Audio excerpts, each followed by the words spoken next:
नमस्कार दोस्तों, सबसे पहले आप ये वीडियो देखिए, इसके बाद मैं अपनी बात शुरू करूंगी। मूर्ख दिवस बाकी दुनिया के लिए होगा, भारत में तो मूर्खता का दशक चल रहा है भैया। युवाओं को फौज से 4 साल में रिटायरमेंट देने वाला 74 साल का बूढ़ा आदमी तीसरी बार प्रधानमंत्री बना बैठा है, लेकिन देश विश्व। तो आप लोगों ने इस वीडियो को देखा। मैंने इस वीडियो में ये कहा था कि युवाओं को 4 साल में रिटायरमेंट देने वाला 74 साल का बूढ़ा आदमी तीसरी बार प्रधानमंत्री बना बैठा है। जी हाँ दोस्तों, नेहा सिंह राठौर फिर विवादित बयानों में फंसी हुई हैं और इनका विवादित ये जो वीडियो है ये फेसबुक से हटाया जा रहा है। जी हाँ, और क्या हो रहा है इस वीडियो में, क्या बोल रही हैं फेसबुक से वीडियो हटाने के लिए, ये सारा हम आपको बताएंगे। लेकिन उससे पहले हम आपको बता दें कि यहाँ पे नेहा सिंह राठौर आज 1 अप्रैल को मूर्ख दिवस छोड़ करके मूर्खता का दशक चल रहा है ये सब कह रही हैं और बहुत कुछ की बोली हैं पीएम मोदी के बारे में। क्या कुछ बोलती हैं ये अपनी विवादित बयान में, ये सारा हम आपको सुनाएंगे। लेकिन इस वीडियो को सुनने से पहले दोस्तों हम आपसे निवेदन करना चाहते हैं कि आप हमारे चैनल को सब्सक्राइब कर लें, प्यारा सा बेल बटन दबा दें ताकि हम इनका हर वो विवादित जो गीत है वो आपको सुनाते रहें या बयान है वो आपको सुनाते रहें। तो चलिए सुनाते हैं ये नेहा सिंह का विवादित नमस्कार दोस्तों, वीडियो। सबसे पहले आप ये वीडियो देखिए, इसके बाद मैं अपनी बात शुरू करूंगी।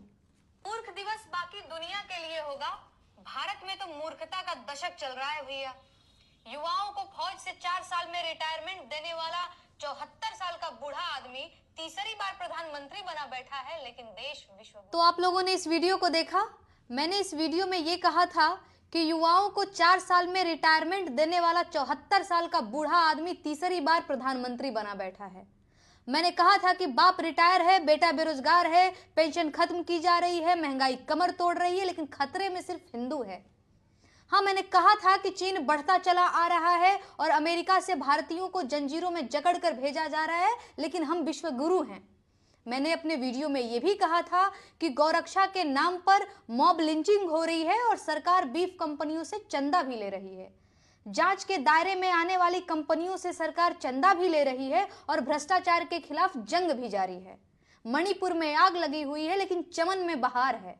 मैंने अपने वीडियो में यह भी कहा था कि प्रधानमंत्री जी के पास अंबानी के लड़के की शादी में जाने की फुर्सत है, लेकिन मणिपुर जाने का वक्त नहीं निकाल पा रहे हैं। और देशवासी वो तो फिल्म देखकर खजाना खोज रहे हैं। उनके पास फालतू सवालों के लिए कोई टाइम नहीं है, वो ड्रीम 11 पर टीम बना रहे हैं। मैंने कहा था कि दुनिया मूर्खता दिवस मना रही है, लेकिन हमारे यहाँ मूर्खता का तो दशक चल रहा है। मेरा ये वीडियो 2 घंटों में ही इतना ज्यादा वायरल हुआ कि मेरे इस वीडियो को फेसबुक से हटाने की प्रक्रिया शुरू कर दी गई है। माननीय प्रधानमंत्री जी कहते हैं कि लोकतंत्र में आलोचना जरूरी है, लेकिन सच ये है कि सरकार से अपनी आलोचना बर्दाश्त नहीं हो रही है। मेरा एक वीडियो इनसे 2 घंटों तक बर्दाश्त नहीं हुआ और ये लोग उसे हटाने की कोशिश करने लग गए। आप लोग मेरे इस वीडियो को हटवा सकते हैं, लेकिन इस देश की आवाज नहीं दबा सकते हैं। ये देश बोलेगा, मैं बोलूंगी, मैं बोलती रहूंगी। देश की आम जनता से मेरा निवेदन है कि आपको मेरा ये वीडियो जहां कहीं भी मिले उसे ज्यादा से ज्यादा पोस्ट करें। आपको मेरा ये वीडियो मेरे ट्विटर अकाउंट पर भी मिल जाएगा, आप वहां पर भी इसे देख सकते हैं, उसे कॉपी कर सकते हैं, उसे शेयर कर सकते हैं। सरकार से अपनी आलोचना बर्दाश्त नहीं हो रही है, लेकिन सच्चा नागरिक वो है जो सरकार को आईना दिखाए। जय हिंद।